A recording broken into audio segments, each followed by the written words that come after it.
گناہ کرے کوئی گناہ اس کو نقصان نہیں پہنچائے گا، سیدھا جنت۔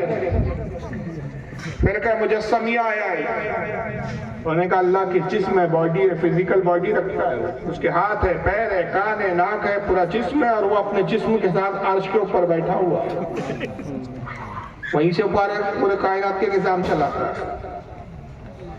بہت سارے فرقے ہوئے، کچھ فنا ہو گئے، کچھ بچی کھچی کھرچن رہ گئے۔ اب ان میں جو ایک بڑی تعداد میں فرقہ آیا جس کا بانی، اصل جو بانی تھا وہ تھا عبد الحلیم ابن تیمیہ۔ نام کیا تھا؟ عبد الحلیم ابن تیمیہ۔ 661 ہجری میں شخص پیدا ہوا، 728 ہجری میں مرا۔ اس نے فرقہ مجسمیہ کے اس عقیدے کو پروموٹ کیا کہ اللہ جسم رکھتا ہے، اللہ عرش پر بیٹھا ہے، اللہ کے عرش پر بیٹھنے کی وجہ سے اللہ کا عرش چرچراتا ہے، کیونکہ اللہ کا وزن اتنا زیادہ ہے کہ عرش برداشت نہیں کر پاتا، تو عرش ہلتا ڈولتا رہتا ہے، اس کی وجہ سے چر چر چر کی آوازیں آتی ہیں۔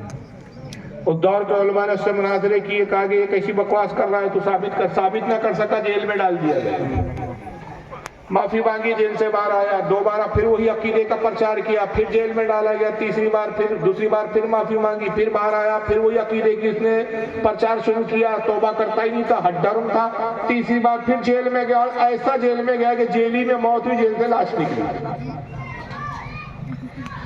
ابن تیمیہ کا یہ فتنہ اس وقت دائری طور پر ختم ہو گیا، لیکن ابن تیمیہ کے اس فرقے کو دوبارہ پھر ریاض نامی، جس کو اب ریاض کہتے ہیں، اس زمانے میں اس کا نام نجد تھا، سعودی عرب کا ایک علاقہ نجد، وہاں پہ ایک پیدا ہونے والا شخص جس کا نام محمد ابن عبد الوہاب النجدی، 1115 ہجری میں اس کی پیدائش ہوئی، محمد ابن عبد الوہاب نجدی، 1206 میں اس کی موت۔ اس نے عبد الحلیم ابن تیمیہ کے عقیدے کو آگے بڑھایا، یہ بھی عقیدہ بیان کیا کہ اللہ جسم رکھتا ہے، عرش پر بیٹھا ہے۔ مزید اضافے کی اپنے عقائد میں کہا کہ نبی پاک صلی اللہ علیہ وسلم مر کر مٹی میں مل چکے ہیں، حضور اب زندہ نہیں ہے، قبر میں نہ وہ دیکھتے ہیں نہ سنتے ہیں، سوائے مٹی کے ڈھیر کے قبر میں کچھ نہیں ہے، بلکہ محمد کی قبر مثل بت کی ہے۔ اب جو اس کی زیارت کے لیے آتے ہیں قبر کو دیکھتے ہیں گویا وہ بت کو دیکھتے ہیں۔ اس طرح کے جب اس نے بکواس عقیدے شروع کیے، اس کا گھر سے اس کو بے دخل کیا گیا۔ اس کے والد سنی تھے، عبد الوہاب محمد نام تھا، لیکن چونکہ محمد متبرک نام ہے، مبارک نام ہے، اس لیے اس شخص کو ابن عبد الوہاب نجدی کے نام سے مخاطب ہو، محمد نہیں کہتے آپ تو۔ اس کے والد عبد الوہاب نے اس کو شہر سے باہر نکال دیا، علماء نے اس کا بائیکاٹ کیا۔ بہرحال یہ بھٹکتے بھٹکتے نکلے جناب۔ آل سعود ایک خاندان تھا جو ڈاکہ زنی کرتے تھے، اس سے ان کی ملاقات ہو گئی۔ اس نے کہا عقل میرے پاس ہے، طاقت تمہارے پاس ہے، میری عقل کا استعمال اگر کیا جائے تمہاری طاقت کا ہم سعودیہ میں حکومت کر سکتے ہیں۔ سعودیہ نام بھی نہیں تھا، اس سے پہلے نام تھا حجاز۔ آل سعود یہ خاندان تھا، انہوں نے چنانچہ یہ ہوا کہ سعودیہ پہ حملہ کیا، ترکیوں کی حکومت تھی، فریب سے ان کو ہرایا۔ وہ ایک لمبی داستان ہے، میں تفصیل میں نہیں جا رہا، اور سعودیہ عرب پہ انہوں نے قبضہ کیا۔ آل سعود نام تھا اس قبیلے کا، خاندان کا، اپنے قبیلے کے نام پر اس علاقے کا نام، اس ملک کا نام سعودیہ عرب رکھ دیا، جس کو حجاز کہا ہے۔ عبد الوہاب نجدی کی تعلیمات کو پھر عام کیا گیا۔ ہندوستان کے ایک مولوی گزرے، مولوی اسماعیل دہلوی، یہ حج کے لیے گئے، عبد الوہاب نجدی کے بیٹے سے اور ان کی اولادوں سے ان کی ملاقات ہوئی۔ انہوں نے کتاب التوحید وہاں سے حاصل کیا، اس کو پڑھا، بڑے متاثر ہوئے، اور بھی کتاب التوحید کی تلخیص انہوں نے دوسری کتاب کے نام سے کی۔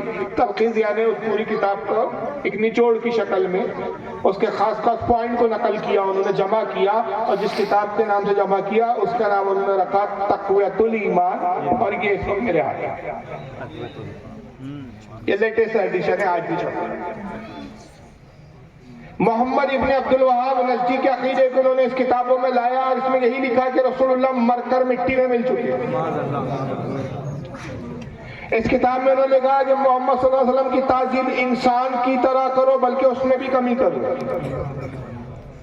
اس کتاب میں وہ لکھتے ہیں کہ اللہ کی شان بہت بڑی ہے اور اللہ کی شان کے آگے بڑی سے بڑی مخلوق، چاہے پیغمبر ہو، چاہے فرشتے ہو، چاہے مقرب ترین فرشتے ہو، کوئی بھی ہو، اللہ کی شان کے آگے سب کے سب چمار سے زیادہ ذلیل ہے۔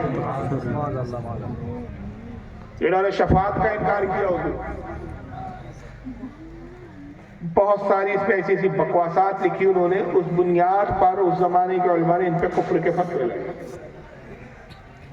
ان کے ماننے والے دو گروہ میں بٹے، مولوی اسماعیل دہلوی، ایک فرقہ کہلایا اہل حدیث اور دوسرا فرقہ اہل حدیث جو پہلا فرقہ بنا، انہوں نے کہا کہ تعلیمات تو ہم محمد ابن مولوی اسماعیل دہلوی اور عبدالوہاب نجدی کی رکھیں گے، عقیدہ ہمارا وہی محمد بن عبدالوہاب نجدی اور ابن تیمیہ والا ہوں گا، لیکن ہم کسی امام کی تقلید نہیں کریں گے۔ تقلید کا انکار کیا انہوں نے، نہ ہم امام اعظم ابو حنیفہ کی تقلید کریں گے، نہ ہم امام شافعی کی، نہ امام مالک کی، نہ امام احمد ابن حنبل کی، ہم ڈائریکٹ قرآن و حدیث سے لیں گے۔ اس بنیاد پر انہوں نے اپنا نام رکھا اہل حدیث، لیکن عقیدہ ان کا وہی ہے جو محمد ابن عبدالوہاب نجدی کا ہے، جو ابن تیمیہ کا ہے اور جو اسماعیل دہلوی کا ہے۔ دوسرا ان کے ماننے والوں کا ایک گروہ ہوا جنہوں نے کہا کہ نہیں، ہم تقلید تو کریں گے، عقیدہ ان کا رہے گا لیکن ہم امام کی تقلید بھی کریں گے، فروعی مسائل میں، نماز وغیرہ کے معاملات میں ہم امام اعظم ابو حنیفہ کی تقلید کریں گے، ہم حنفی کہلائیں گے، مگر عقیدہ یہی والا رکھیں گے کہ فرقہ کہلایا دیوبندی۔ اب ان کو دیوبندی کیوں کہا گیا؟ کیونکہ انہوں نے ایک بہت بڑا ادارہ قائم کیا یو پی کے علاقے میں، سہارنپور میں ایک علاقہ یو پی کا سہارنپور، وہاں پہ انہوں نے دارالعلوم دیوبند کے نام سے ایک ادارہ قائم، اور وہیں سے فارغ ہو کر ان کے پھر مولوی نکلے۔ اس مدرسے کے جو بانی بتائے جاتے ہیں بقول ان کے، وہ تھے مولوی قاسم داناپور۔ اب یہاں سے شیعہ تو ایک الگ ہو گئے تھے، 1400 سال پرانا فرقہ تھا، 14 سال میں ہمارے ائمہ نے، علماء نے اتنی محنتیں کی کہ اس فرقے کو مسلمانوں نے اچھی طرح سے پہچان لیا، جان لیا کہ بھائی اس فرقے کا اسلام سے کوئی تعلق نہیں ہے، ان کی مسجدیں الگ ہو گئی، ان کی عبادات الگ ہے، ان کے معاملات الگ ہیں، ان کی کتابیں تک الگ ہیں، ان سے ہمارا کوئی واسطہ لینا دینا ہی نہیں رہا، نہ ہم ان کی مسجدوں میں جاتے ہیں، نہ وہ ہماری مسجدوں میں آتے ہیں، نہ وہ ہمارے یہاں کی حدیث کی کتابیں مانتے ہیں، نہ ہم ان کی کتابوں کو مانتے ہیں۔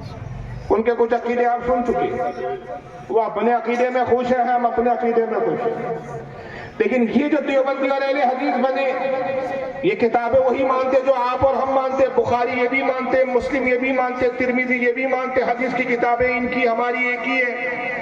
فرق یہ ہے کہ اہل حدیث امام کی تقلید کا انکار کرتے ہیں، دیوبندی امام کی تقلید کا اقرار۔ یہ ہوا کہ ہمارے بیچ رہ کر، ہمارے ہی اپنے بن کر انہوں نے لوگوں کو جب گمراہ کرنا شروع کیا تو ایک بڑے فرقے کی شکل اختیار کر دیا۔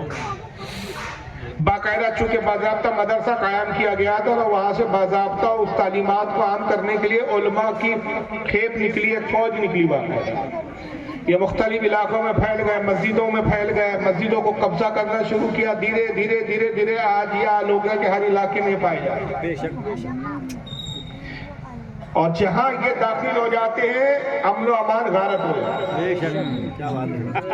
جہاں سب ایک ساتھ مل کر نبی کی بارگاہ میں سلام پڑھتے ہیں، نبی کا ادب کرتے ہیں، نظر و نیاز کرتے ہیں، یہ فرقہ آتا ہے، وہاں ایک مسجد تعمیر ہو جاتی ہے، یا مسجد پہ قبضہ ہو جاتا ہے، کسی مسجد پہ قبضہ کرتے ہیں، اب وہی دو گروہ ہو جاتے ہیں، بیٹا جو ہے ان کے ساتھ ہے تو باپ الگ ہے، باپ ان کے ساتھ ہے تو بیٹا الگ ہے، پھوٹ یہ ڈالتے ہیں، اختلاف یہ پیدا کرتے ہیں، مسجدیں الگ بنا لیتے ہیں، مسجدوں پہ قبضے یہ کر لیتے ہیں، لیکن ان کی زبان پہ راگ یہی ہوتا ہے، محبت کی بات کیجیے، اختلاف کی بات مت کیجیے۔ بھائی اختلاف تو آپ کے آنے سے ہی ہوا، اب ان سے ہمارے اختلافات کیا ہے؟ کیوں ہم ان کے خلاف بولتے ہیں؟ کیوں ہم ان کے پیچھے نماز پڑھنا گوارا نہیں کرتے؟ کیوں ہم ان سے اتفاق نہیں کرتے؟ وہ ان کے باطل و بدترین عقیدے، اور انہوں نے جن عقیدوں کو پرموٹ کرنے کے لیے جو کتابیں لکھی، اس فرقے میں مولوی قاسم داناپور جو بانی دارالعلوم دیوبند کہے جاتے ہیں، انہوں نے ایک کتاب لکھی جس کا نام ہے تحذیر الناس، یہ کتاب اس وقت اوریجنل میرے پاس ٹیبل پہ موجود ہے. یہ ہے تہذیب الناس، یہ چھوٹا سا کتاب چاہتا. اس کتاب میں انہوں نے 1400 سال کے عقیدے کے خلاف ایک بات کی. اور 1400 سال پرانا عقیدہ کیا تھا؟ کہ رسول اللہ صلی اللہ علیہ وسلم خاتم النبیین ہے، آخری نبی ہے، حضور کے بعد کوئی نبی. بولیے آپ مانتے ہیں کہ حضور کے بعد کوئی نبی آئیں گا؟ لیکن میں کہوں گا کہ قیامت سے پہلے عیسیٰ علیہ السلام آئیں گے، تب کیا کہیں گے؟ بولیے. ہر بچہ جانتا ہے کہ نبی کی حیثیت سے نہیں آئیں گے، امتی کی حیثیت سے. سرکار کے طریقے پہ نماز پڑھیں گے، سرکار کی شریعت پر عمل کریں گے، اپنی شریعت کو لاگو نہیں کریں گے. حتیٰ کہ امام مہدی کے پیچھے نماز پڑھیں گے، امامت بھی خود نہیں کریں گے. یہ جانتے ہیں. تو ہمارا عقیدہ یہ ہے کہ رسول اللہ آخری نبی ہے. اور کیوں؟ اس کی دلیل میں قرآن بھی موجود ہے، حدیث بھی موجود ہے. قرآن عظیم پارہ نمبر 22 سورہ احزاب اور آیت نمبر 40 میں رب نے واضح طور پر فرمایا ما کان محمد ابا احد من رجالکم ولکن رسول اللہ وخاتم النبیین. اللہ فرماتا ہے لوگوں، محمد تمہارے مردوں میں سے کسی کے باپ نہیں، بلکہ وہ نبیوں میں سب سے آخر ہے اور اللہ کے رسول ہے. اب محمد کے بعد کوئی نبی نہیں آئے گا. اور متواتر صحیح حدیث تواتر کے ساتھ اس پر سارے محدثین علماء 14 سال کے تمام مسلمانوں کا اجماع ہے کہ آقا نے ایک جگہ نہیں، 2 جگہ نہیں، 12 کا میرے بعد کوئی نبی نہیں آئے گا، کوئی نبی نہیں آئے گا. فرمایا لا نبی آبادی، میرے بعد کوئی نبی نہیں. یہاں تک کہ حضرت عمر کی فضیلت بیان کرتے ہوئے آقا کہتے ہیں کہ حضرت عقبہ ابن عامر کہتے ہیں سمعت رسول اللہ صلی اللہ علیہ وسلم، میں نے اللہ کے رسول صلی اللہ علیہ وسلم کو کہتے ہوئے سنا. آقا نے فرمایا یقول لو کان من بعد نبی لکان عمر ابن الخطاب لا نبی آبادی، کہ اگر میرے بعد کوئی نبی ہو سکتا تھا تو وہ عمر ابن خطاب ہوتا، لیکن میرے بعد کوئی نبی. ایک مقام پہ یہی بات حضرت علی کے بارے میں فرمائی کہ میرے بعد اگر کوئی نبی ہوتا تو وہ علی ہو سکتے تھے، لیکن میرے بعد کوئی نبی. واضح طور پر بار بار کہا. ایک حدیث میں فرمایا کہ انبیاء کی مثال ایسی ہے کہ ایک عمارت ہے، ہر نبی آتا رہا اور وہ عمارت کی اینٹ اس میں لگتی رہی اور عمارت بلند ہوتے رہی. ایک جگہ صرف خالی رہ گئی تھی، میں اس عمارت کی تکمیل میں آخری اینٹ ہوا، وہ عمارت مکمل ہو گئی، اب میرے بعد کوئی نہیں. یہ اجماعی عقیدے کے خلاف انہوں نے ایک عقیدہ یہ کڑا تہذیب الناس میں کہا کہ رسول اللہ کے بعد بھی اگر کوئی نیا نبی پیدا ہو جائے تو حضور کی خاتمیت پہ فرق نہیں آئے گا. لیکن اس سے پہلے اصل میں کتاب کا وجود کیسے ہوا، اس کے لیے آپ پہلے یہ تھوڑا سا سمجھیے.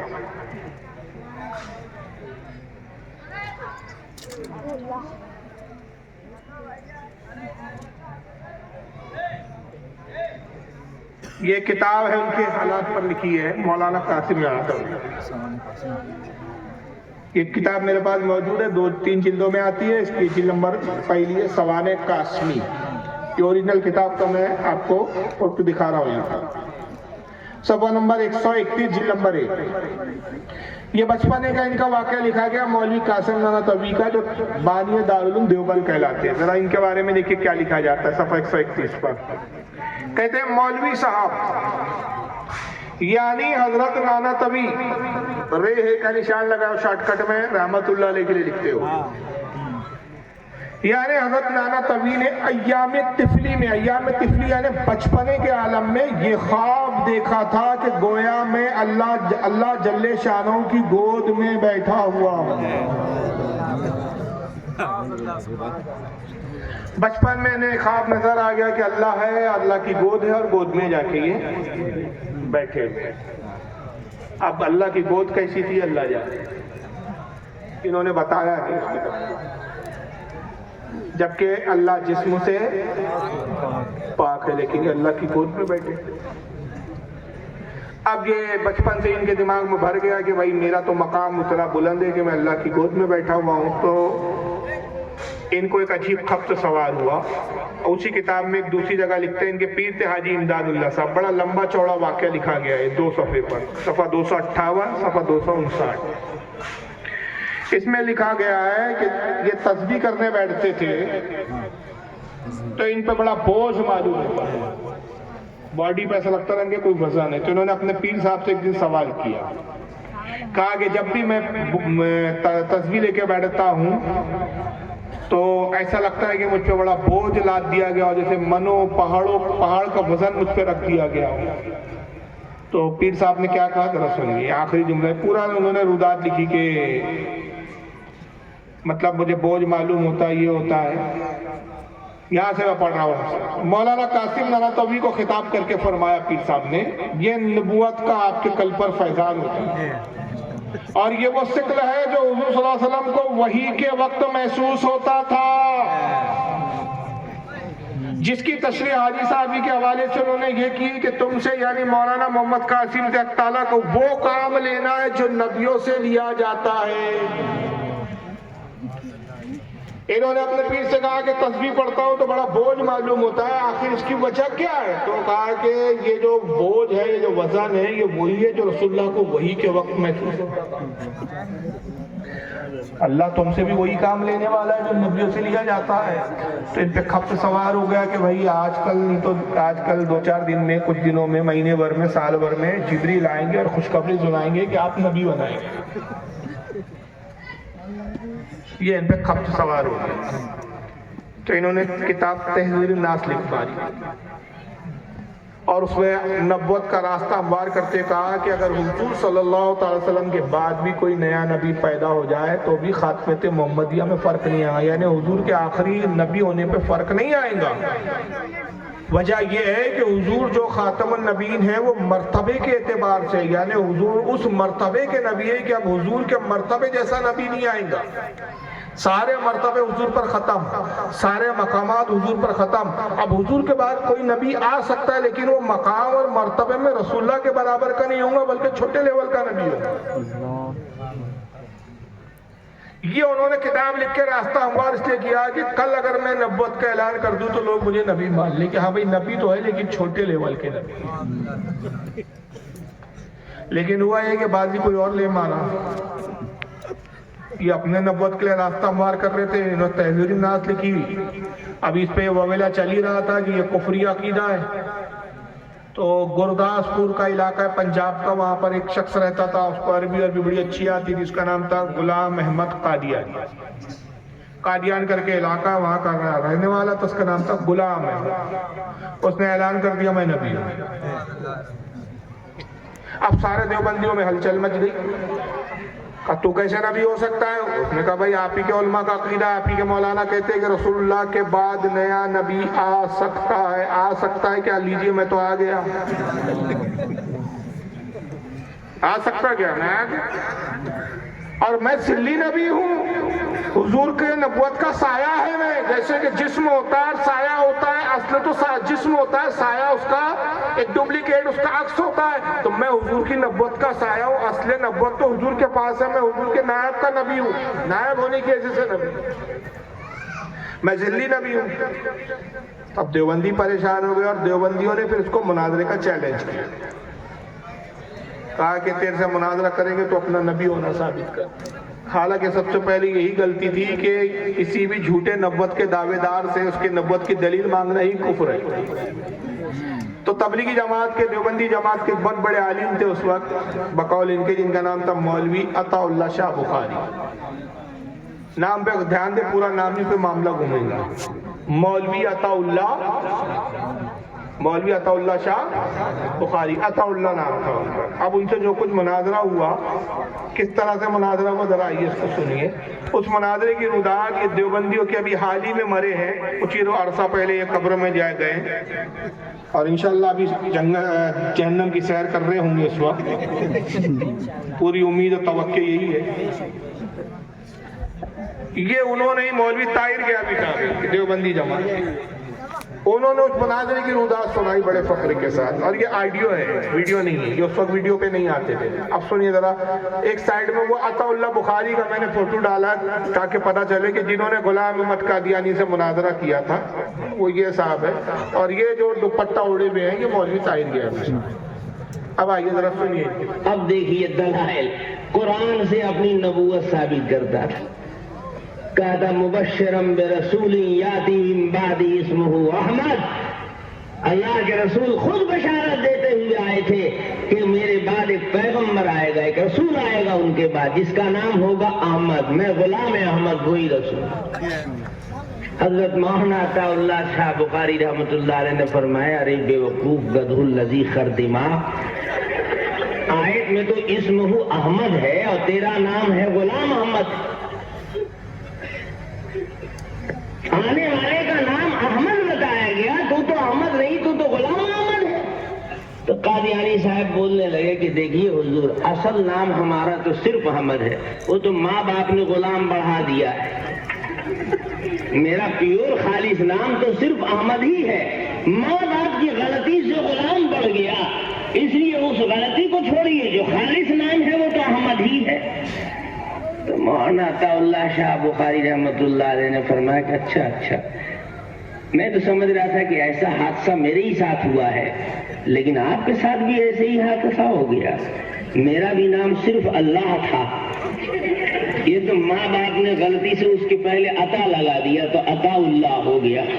میں سمجھ رہا تھا کہ تنہا میرے ہی ساتھ یہ حادثہ ہوا ہے، لیکن عجیب اتفاق ہے کہ آپ کے ساتھ بھی یہی واقعہ ہو گیا، آپ کا نام احمد تھا، غلام آپ کے ماں باپ نے بڑھا دیا، میرا نام اللہ تھا، عطا میرے ماں باپ نے بڑھا دیا، چلیے آپ بھی صحیح میں بھی صحیح، چلیے آپ بھی صحیح میں بھی صحیح، لیکن سوال پیدا ہوتا ہے جب میں اللہ ہوں تو نبی تو میں نے بنایا نہیں آپ کو، نبی بنے کیسے؟ تو معاملہ تو پھر پھنسے کا پتہ رہ گیا۔ تو قادیانی احمق الناس، کیا کیجیے گا؟ عقل دیکھ رہے ہیں ان لوگوں کی، یہ مناظرہ کرنے بیٹھے اور اس سے کہا کہ تو نبی ہے، اس کی دلیل دے۔ سب سے پہلے تو یہ دلیل مانگنا ہی کفر ہے، اس لیے کہ ہمارا تو عقیدہ یہ ہے کہ اب کوئی آ کر سورج بھی پلٹا دے تو ہم اس کو نبی نہیں مانیں گے، ہمیں دلیل مانگنے کی کیا ضرورت ہے؟ کوئی آئے کہ میں نبی اور ہم کے چاند کے ٹکڑے دکھا، معاذ اللہ وہ فریب دے، نظر بندی کر دے، چاند کے 2 ٹکڑے ہمیں ہوتے نظر آئے تو ہم کیا اس کو نبی مانیں گے؟ نہیں مانیں گے۔ یہی تو ہوگا جب دجال آئے گا تو کہیں گا میں خدا ہوں، دلیل کہیں گا مردے جلا دیتا ہوں، جنت اور دوزخ کا میرے ہاتھوں میں۔ اب جو جاہل ہوں گے اس وقت اس کی اسی چیز کو دلیل مان کے اس کو خدا مان لیں گے، مگر جو مومن ہوں گے کہیں گے بد وقت ہمارے نبی نے تیرے بارے میں بتا دیا تھا تو فریبی ہے، خدا زمین پر آنے سے پاک۔ تو یہ بنیادی چیزیں ہیں، ان کو بنیادی چیزیں نہیں معلوم اور جماعت لے کے چل رہے ہیں یہ لوگ، اختلاف ان چیزوں پر ہے۔ تو عطا اللہ شاہ بخاری قادیانی کے سامنے بیٹھے، غلام احمد قادیانی سے کہا کہ تو نبی، اس کی دلیل کیا ہے؟ اس نے کہا میری دلیل قرآن میں، اور اس نے قرآن عظیم کی آیت پڑھی، انہوں نے آیت پڑھی، صرف پارہ وغیرہ نہیں بتایا، میں بتا دیتا ہوں، پارہ 28 کی آیت تھی وہ، سورہ الصف آیت نمبر 6۔ تو غلام احمد قادیانی نے کہا کہ قرآن میں میرا ذکر ہے کہ حضرت عیسیٰ علیہ السلام نے فرمایا تھا، جس کو قرآن نے اللہ نے بیان کیا، مبشرم برسول یأتی من بعد اسمہ احمد، کہ عیسیٰ نے کہا کہ لوگوں میں تمہیں اپنے بعد ایک پیغمبر کی بشارت دیتا ہوں جن کا نام احمد ہوگا۔ تو یہ احمد سے مراد کون ہے؟ بولیے، ہمارے آقا رسول اللہ صلی اللہ علیہ وسلم، اس لیے کہ آقا خود فرماتے ہیں کہ میرا آسمان کا نام احمد ہے اور زمین پر میں محمد ہوں، مہی احمد ہوں، مہی محمد ہوں۔ تو عیسیٰ نے کہا میرے بعد پیغمبر آئیں گے، ان کا نام کیا ہوگا؟ احمد۔ تو غلام احمد قادیانی اس آیت کو بیان کیا اور کہا کہ جس احمد کا ذکر آیا وہ احمد میں ہوں۔ تو مولوی عطا اللہ شاہ بخاری نے کہا کہ تیرا نام تو غلام احمد ہے، غلام لگا ہے تیرے نام کے آگے، اور آیت میں تو احمد لفظ آیا، تو وہ کیسے ہو سکتا ہے؟ تو اس نے جواب میں کہا کہ جناب اصل میں غلطی ماں باپ سے ہوئی، ماں باپ کو تھوڑی معلوم تھا میں وہ احمد ہوں جس کا ذکر قرآن میں، ان کو پتا نہیں تھا، انہوں نے غلطی سے میرے نام سے پہلے غلام لفظ لگا دیا۔ حقیقت تو یہ میں احمد ہوں، تب یہ بیوقوف جواب کیا دیتا ہے؟ یعنی اگر تو احمد کہہ رہے تو ہم تیرے باپ ہیں احمد کو نہیں کہا ہو، ہم تو سمجھ رہے تھے یہ حادثہ ہمارے ہی ساتھ ہوا، پتہ چلا آپ کے بھی ساتھ، میں تو اللہ ہوں، ماں باپ کو پتا ہی نہیں تھا اللہ پیدا ہو گیا۔ تمہارے ماں باپ سے غلطی ہوئی کہ انہوں نے غلام لگا دیا، ہمارے ماں باپ سے غلطی ہوئی کہ انہوں نے عطا لگا دیا، تو میں عطا اللہ ہو گیا، اصل میں تو میں اللہ ہوں، اور جب میں اللہ ہوں تو میں نے تو تجھے نبی بنایا ہی نہیں کہ تو بن کیسے؟ معاملہ تو وہیں اٹکا کٹ کر. اور پھر اس میں ایک جملہ دیکھو بیوقوف نے کیا کہا تھا طاہر گیامی نے، کہا کہ میں تو اللہ ہوں، میرے ماں باپ نے غلطی سے عطا لگا دیا تو عطا اللہ ہوگا، چلو آپ بھی صحیح میں بھی صحیح. یہ کیا بات، آپ بھی صحیح میں بھی صحیح، یعنی تو نبی صحیح اور میں اللہ صحیح. تو گویا اس جماعت کا شیوا یہ ہے کہ یہ کہہ رہا ہے عطا اللہ بخاری کہ اگر تو اپنے وقام مسلمہ کذاب ہے جو نبوت کا جھوٹا دعویٰ کر رہا ہے تو میں بھی کوئی فرعون و نمرود سے کم نہیں ہوں جو خدائی دعویٰ کر رہا ہے. تو تحذیر ناس یہ گل کھلایا کہ غلام احمد قادیانی جیسا شخص اس کتاب کی بنیاد پر پیدا ہے.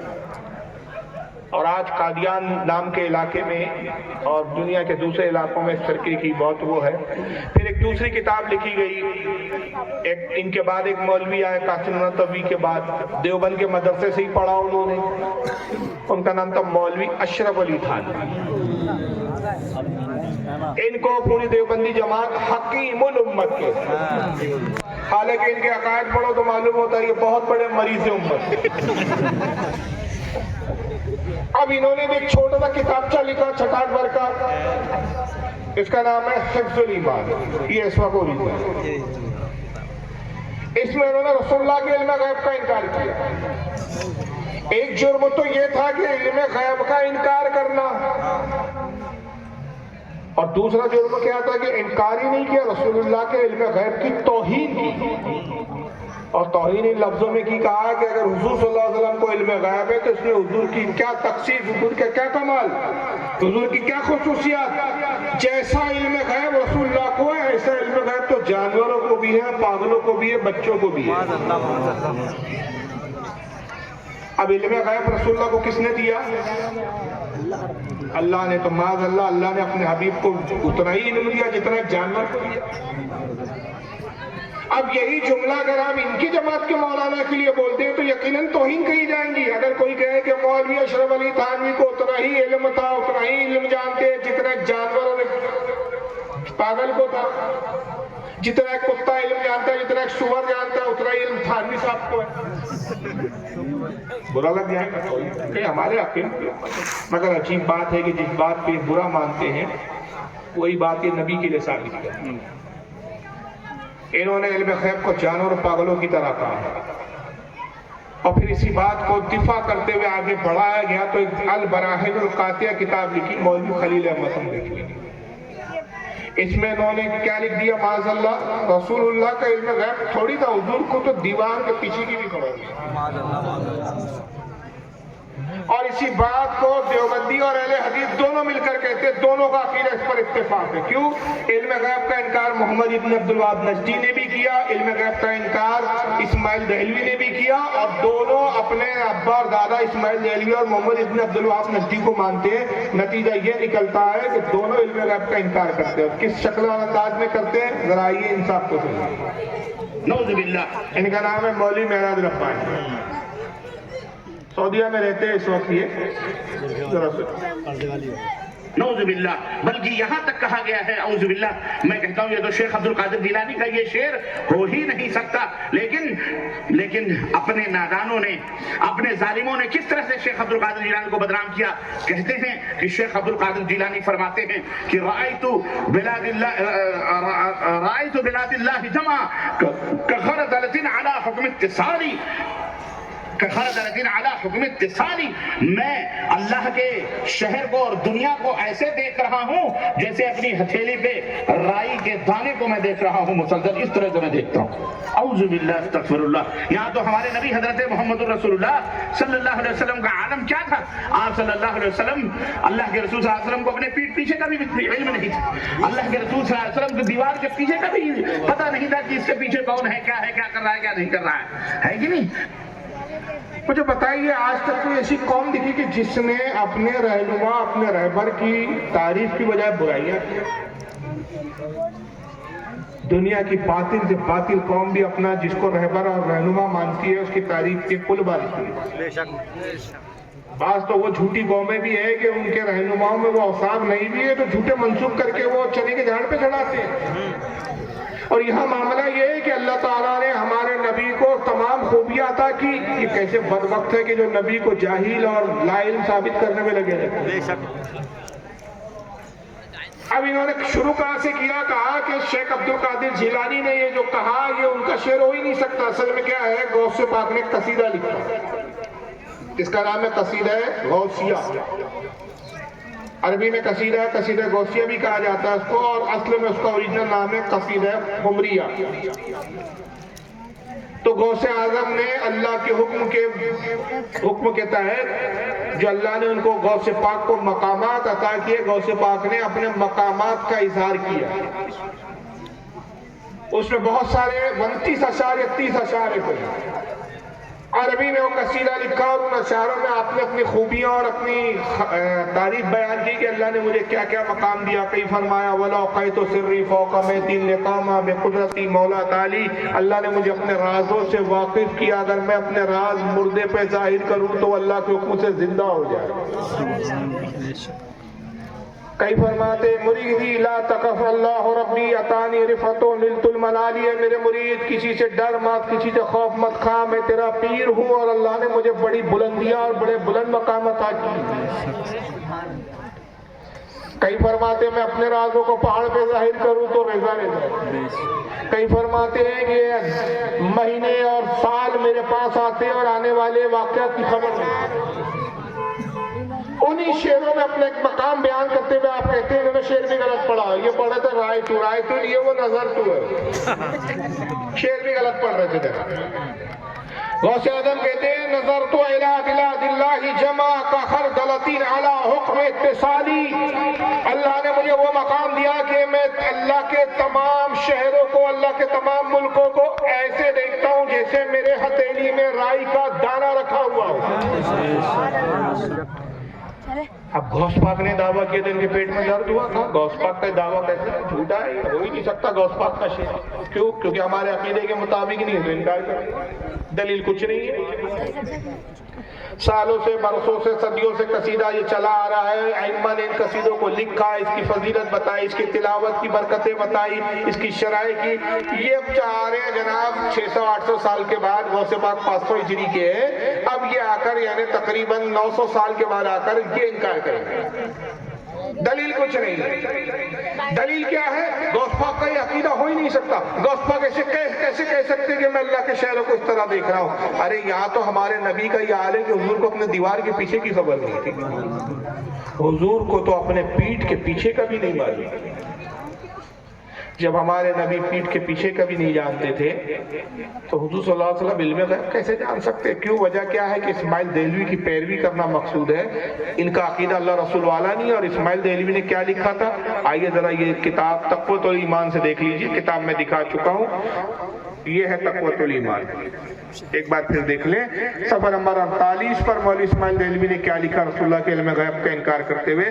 کہا کہ یعنی جو کچھ کہ اللہ اپنے بندوں سے معاملہ کرے گا, خواہ دنیا میں, خواہ قبر میں, خواہ آخرت میں, اس کی حقیقت کسی کو نہیں معلوم, نہ نبی کو, نہ ولی کو, نہ اپنا حال, نہ دوسرے.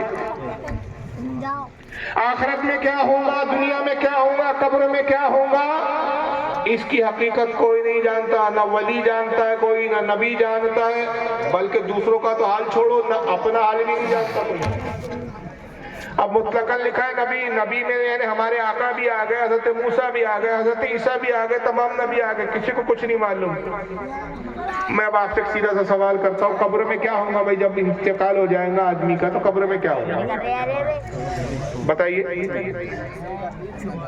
بولیے. منکر نکیر آئیں گے, پھر سوال ہو جواب ہوگا. کتنے سوال ہوں؟ 3 سوال ہوں. من ربو, سوال بھی بتا دیے گئے. ایگزام میں کیا آنے والا ہے پہلے سے ہی پرچہ لیک کر دیا گیا. من ربو کا تیرا رب کون؟ دوسرا سوال ماں دینوں کا تیرا دین کیا؟ تیسرا سوال ما کنت تقول حق فی ھذا الرجل, اس شخص یعنی رسول اللہ صلی اللہ علیہ وسلم کے بارے میں تو دنیا میں کیا کہتا تھا.